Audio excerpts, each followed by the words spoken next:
Dear students, कैसे हैं आप लोग। आज के वीडियो में हम क्लास 12 इतिहास का 2026 का पेपर सॉल्व कर रहे हैं। तो आज के वीडियो के लिए मोस्ट इंपॉर्टेंट है, क्योंकि आज के वीडियो में समझेंगे कि हमारा पेपर किस प्रकार से आएगा, कौन सा क्वेश्चन कितने नंबर का आता है और कितने क्वेश्चन आते हैं। तो आज के वीडियो में हम सभी टॉपिक क्लियर करने वाले हैं। तो अगर आप वीडियो पर नए हैं तो वीडियो को लाइक कर दीजिए, चैनल पर नए हैं तो सब्सक्राइब कर दीजिए, बेल आइकन को प्रेस कर दीजिए, क्योंकि बोर्ड एग्जाम के हर इंपॉर्टेंट टॉपिक का वीडियो आपको चैनल पर डेली मिलता रहेगा। तो ये वीडियो को स्टार्ट करते हैं। देखिए, समय हमारा होता है 3 घंटे 15 मिनट का और पूर्णांक होता है 100 नंबर का। निर्देश में दिया है कि प्रारंभ के 15 मिनट परीक्षार्थियों को प्रश्न पत्र पढ़ने के लिए निर्धारित है। उसके बाद देखिए नोट में क्या दे रहा है। पहले हम निर्देश को ध्यान से पढ़ेंगे, निर्देश और नोट में दिया रहेगा, उसके बाद हम पेपर को सॉल्व करेंगे, उसी के अनुसार हमें पेपर को सॉल्व करना होगा। तो पहला है कि सभी प्रश्न अनिवार्य हैं। दूसरा है इस प्रश्न पत्र में 5 खंड हैं, खंड का में 10 बहुविकल्पीय प्रश्न हैं और खंड खा में 5 अति लघुत्तरीय प्रश्न हैं और खंड गा में 6 लघुत्तरीय प्रश्न हैं। खंड घा में 3 विस्तृत प्रश्न है तथा खंड अंगा में ऐतिहासिक तिथियां व मानचित्र से संबंधित प्रश्न हैं। सभी प्रश्नों के निर्धारित अंक के सम्मुख अंकित हैं। अब देखिए हमारा आ गया खंड का। तो देखिए खंड का हमारा क्या है, बहुविकल्पीय प्रश्न है। तो यहाँ पे पहला प्रश्न है, निम्नलिखित में से कौन हड़प्पा सभ्यता की विशेषता नहीं थी। तो का ऑप्शन है, इस सभ्यता की भवन व सड़कें पक्की ईंटों से बनी थी। खा वाला है, सड़कें एक दूसरे को समकोण पर काटती थी। गा वाला है, यह एक ग्रामीण सभ्यता थी। और घा है, इसे कांस्य युगीन सभ्यता भी कहा जाता है। तो देखिए इसका राइट आंसर जो हमारा है हो जाएगा कि यह एक ग्रामीण सभ्यता थी। ये ऑप्शन जो है इसकी विशेषता नहीं थी। तो यहाँ पे हमारा ऑप्शन नंबर गा सही हो जाएगा कि यह एक ग्रामीण सभ्यता थी। ये जो है हड़प्पा सभ्यता की विशेषता नहीं थी। तो यहाँ पे हमारा ऑप्शन नंबर गा सही हो जाएगा। उसके बाद देखिए दूसरा क्वेश्चन है, विजयनगर और बहमनी राज्य के बीच संघर्ष का क्या कारण था। तो का ऑप्शन है कृष्णा और कावेरी का दोआब, और फिर खा ऑप्शन हमारा है कृष्णा और तुंगभद्रा का दोआब, गा ऑप्शन है कावेरी और तुंगभद्रा का दोआब और घा ऑप्शन है कृष्णा और भीमा का दोआब। तो देखिए इसका राइट आंसर जो हमारा हो जाएगा कृष्णा और तुंगभद्रा का दोआब। तो यहाँ पे जो हो जाएगा हमारा ऑप्शन नंबर खा सही हो जाएगा। उसके बाद देखिए तीसरा क्वेश्चन है, चोल चेर और पांड्य जैसे राज्यों का उदय किस क्षेत्र में हुआ। का ऑप्शन है कलिंग, खा ऑप्शन है तक्षशिला और फिर गा ऑप्शन है तमिलकम और घा ऑप्शन है कौशाम्बी। तो देखिए इसका राइट आंसर जो हमारा है वो हो जाएगा तमिलकम। तो यहाँ पे हमारा ऑप्शन नंबर गा सही हो जाएगा, तमिलकम। उसके बाद देखिए हमारा चौथा क्वेश्चन है, क्या कह रहा है, देखिए कह रहा है नल इरा दिव्य प्रबंधम का संबंध निम्नलिखित में से किससे था। का ऑप्शन है शैव संतों का काव्य संकलन, खा ऑप्शन है आलवार संतों का काव्य संकलन, गा ऑप्शन है जैन संतों का काव्य संकलन और घा ऑप्शन है इनमें से कोई नहीं। तो देखिए इसका राइट आंसर जो हमारा हो जाएगा वो क्या हो जाएगा, यहाँ पे इसका राइट आंसर हमारा हो जाएगा अलवार संतों का काव्य संकलन। तो यहाँ पे हमारा ऑप्शन नंबर खा सही हो जाएगा। उसके बाद देखिए पांचवा क्वेश्चन है, कह रहा है निम्नलिखित को सुमेलित करते हुए सही विकल्प का चयन कीजिए। इसे मिलान कीजिए, उसके बाद इसमें दो जो विकल्प सही रहे उसी पर टिक कीजिए। तो देखिए यहाँ पर क्या कह रहा है, देखिए यहाँ पे हमारा कह रहा है कि बाजरे के दाने, तो जो बाजरे के दाने थे ये गुजरात में हुआ था। तो यहाँ पे आप ये जाएगा दूसरे पे। उसके बाद है मिट्टी से बने हल्का प्रारूप, तो कहाँ पे मिला, मिट्टी से बने हल्का प्रारूप कालीबंगन में मिला। उसके बाद देखिए सा वाला है जुते हुए खेत के साक्ष्य।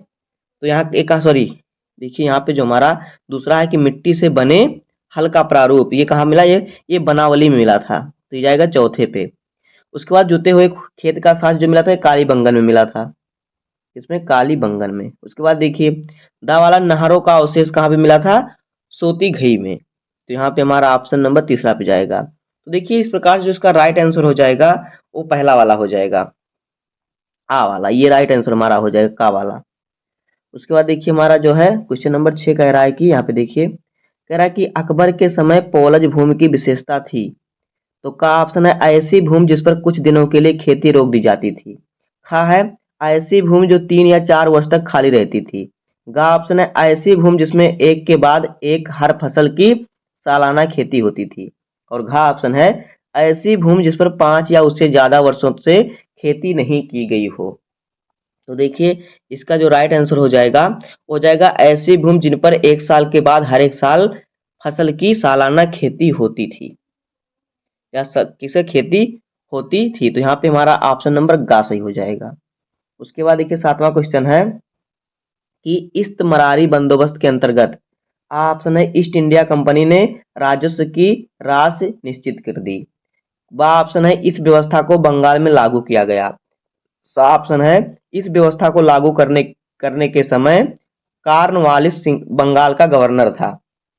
और द ऑप्शन है निर्धारित राजस्व राशि जमा न करने पर जमींदार की संपदा नीलाम करने की व्यवस्था थी। तो देखिए इसका जो हमारा यहाँ पे राइट आंसर हो जाएगा वो कौन सा हो जाएगा। सातवें में देखिए हमारा जो हो जाएगा राइट आंसर कौन सा हो जाएगा यहाँ पे हो जाएगा सा और दा दोनों। यहाँ पे सा और दा दोनों हो जाएगा, क्योंकि यहाँ पे देखिए इस व्यवस्था को लागू करने के समय कॉर्नवालिस बंगाल का गवर्नर था, ये भी सही है। और फिर निर्धारित राजस्व राशि जमा न करने पर जमींदार की संपदा नीलाम करने की व्यवस्था थी, ये भी सही है। तो यहाँ पे सा और दा दोनों सही रहेगा। उसके बाद देखिए 8वां नंबर क्वेश्चन है कि 1798 ईस्वी की सहायक संधि के प्रारूप को किसने तैयार किया था। का ऑप्शन है लॉर्ड डलहौजी, खा ऑप्शन है लॉर्ड कैनिंग, और गा ऑप्शन है हेनरी हार्डिंग, और घा ऑप्शन है लॉर्ड बेलेजली। तो देखिए इसका राइट आंसर जो हमारा हो जाएगा 8वें का हो जाएगा लॉर्ड बेलेजली। तो यहाँ पे हमारा ऑप्शन नंबर घा सही हो जाएगा, लॉर्ड बेलेजली।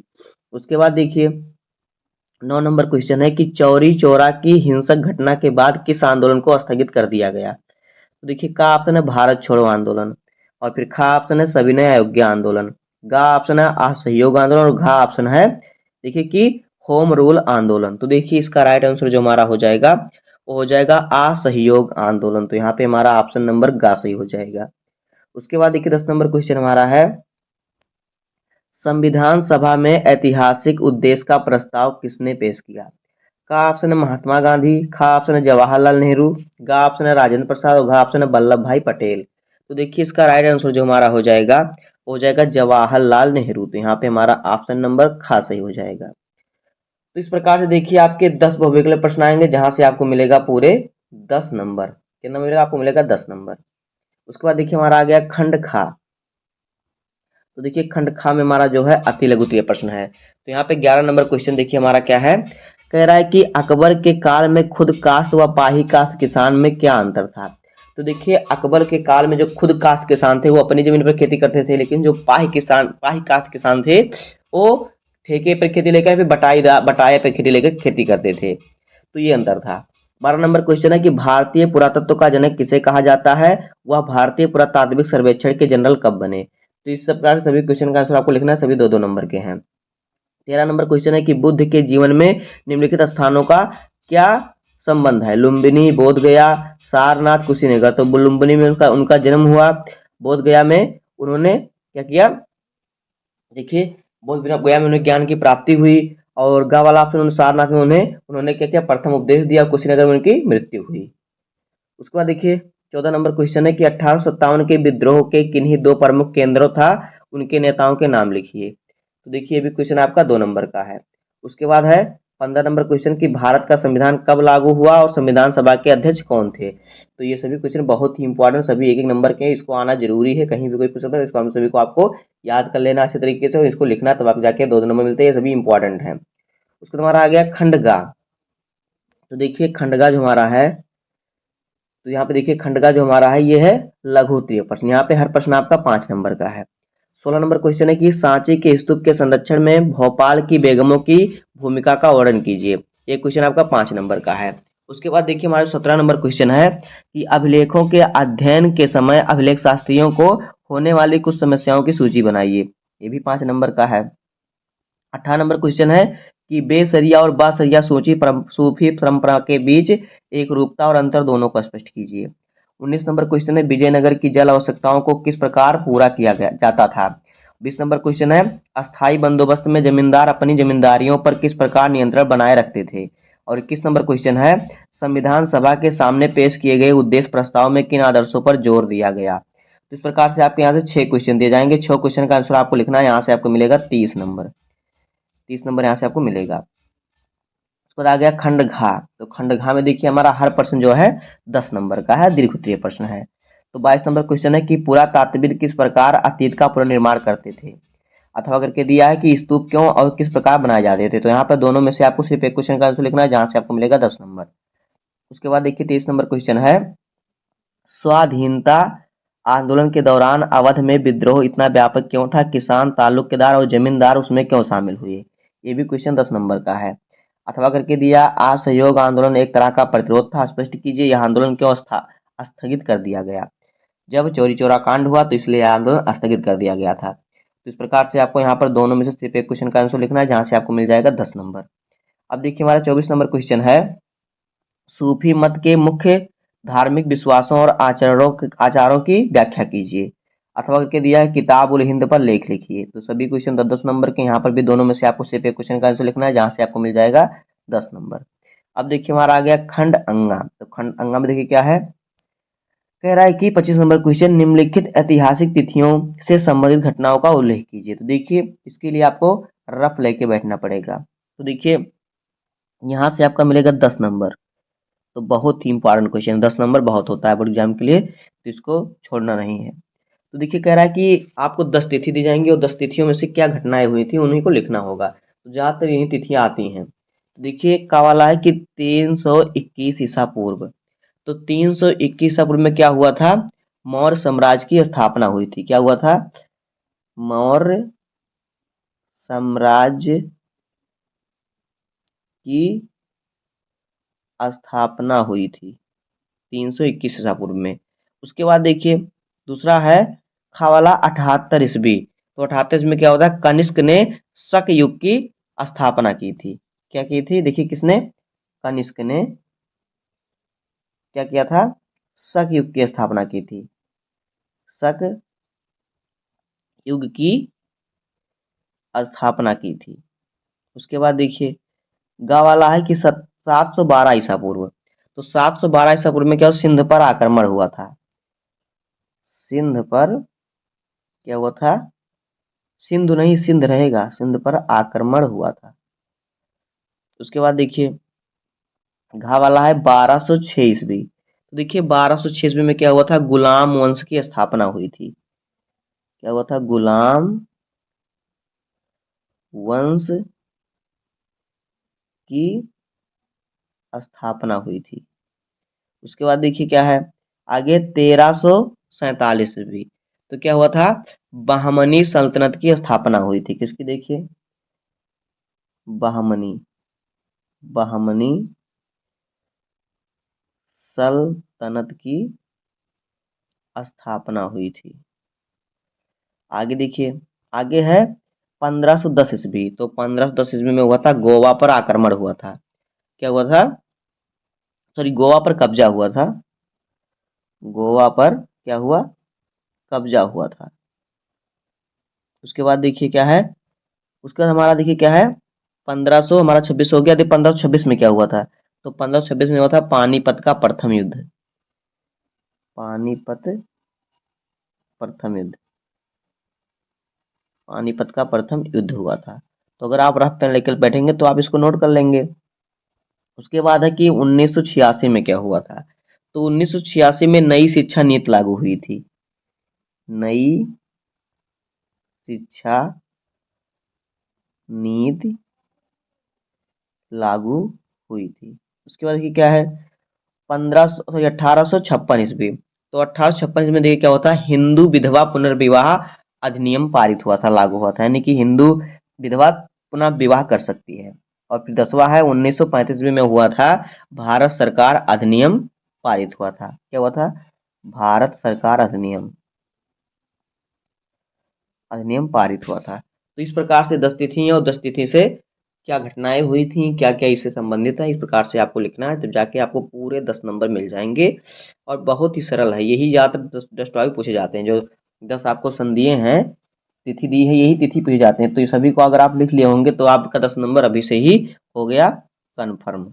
उसके बाद देखिए 26 नंबर क्वेश्चन है कि मानचित्र संबंधित प्रश्न। देखिए दिए गए भारत के रेखा मानचित्र में निम्नलिखित स्थानों को इस चिन्ह द्वारा दर्शाइए और उनके नाम भी लिखिए। सही नाम और सही स्थान दर्शाने पर आपको एक पर 2 नंबर मिलेगा। यानी अगर आप सही नाम लिखेंगे, सही स्थान दर्शाएंगे तो आपको मिलेगा 2 नंबर एक प्रश्न, यानी यहाँ से भी आपको मिलेगा 10 नंबर। तो देखिए मैं सभी को बता दूंगा। पहला क्या है, वह स्थान जहां से जुते हुए खेत का साक्ष्य मिला। तो जुते हुए खेत का साक्ष्य कहाँ मिला था, काली बंगन में। अभी हमने ऊपर जब मिलान किया था बहुविकल्पीय में तो हमने बताया था, कहाँ पे, काली बंगन, काली बंगन।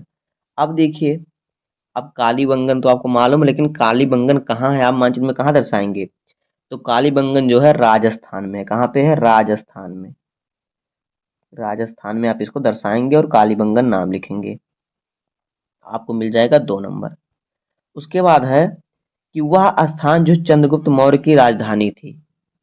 तो जो चंद्रगुप्त मौर्य की राजधानी थी वो था पाटलिपुत्र। क्या था? देखिए, पाटलिपुत्र। अब तो मालूम हो गया आपको पाटलिपुत्र इनकी राजधानी थी, लेकिन ये कहाँ है? ये बिहार में है, बिहार के पटना जिले में है। कहाँ पे है? पटना में है, बिहार के पटना में। उसके बाद है वह स्थान जहाँ शेख सलीम चिश्ती की दरगाह है। तो फतेहपुर सीकरी। फतेहपुर सीकरी ये कहाँ है? ये अपने यूपी में है, उत्तर प्रदेश में। उसके बाद देखिए, ये है आगरा के साइड में है। उसका देखिए क्या है, चौथा है वह स्थान जहां 1857 ईस्वी का विद्रोह प्रारंभ हुआ। तो है मेरठ। मेरठ कहाँ है? मेरठ भी है यूपी में। उसके बाद देखिए क्या है, पांचवा है वह स्थान जहां गांधी जी ने नमक कानून तोड़ा। तो वह है डांडी। डांडी कहाँ पे है? अब देखिए, डांडी जो है ये है गुजरात में। कहाँ पे है? गुजरात में है।